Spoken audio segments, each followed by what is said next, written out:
जमीन से 29,000 फीट ऊपर दुनिया की सबसे मुश्किल चढ़ाई, जहां एक एक कदम सोच समझ कर रखना पड़ता है, वहां एक बर्फ से भरी चोटी पर लोगों का जाम लगा है।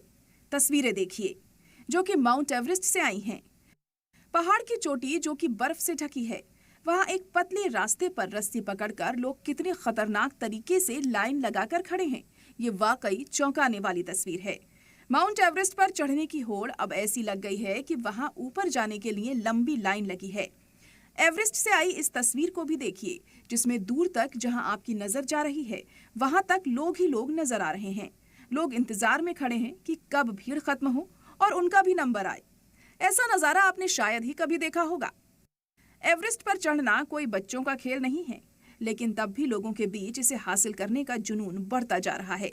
यही वजह है कि एवरेस्ट का हाल अब बाकी हिल स्टेशनों की तरह होने लगा है, जहां भीड़ है और गंदगी मचाई जा रही है। लेकिन अब ये बड़े हादसों की वजह भी बन रहा है। माउंट एवरेस्ट में भीड़ की वजह से एक स्टेप पर बर्फ का हिस्सा टूट गया, जिसमें माउंटेनियर्स फंस गए और 2 की मौत हो गई। जिस जगह पर यह मौत हुई, इसे पहाड़ी का डेथ जोन कहा जाता है, जहां ऑक्सीजन लेवल बेहद कम होता है। माउंट एवरेस्ट फतह करने वालों की तादाद हर साल तेजी से बढ़ रही है और यही वजह है कि बेस कैंप पर भीड़ नजर आने लगी है। इस साल रिकॉर्ड 419 माउंटेनियर्स को परमिट दिया गया।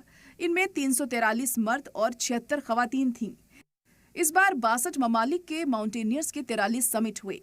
इस बार हिंदुस्तान के 29 माउंटेनियर्स ने एवरेस्ट की चढ़ाई को पूरा किया, जिसके बाद ज्यादा परमिट देने पर भी सवाल उठ रहे हैं।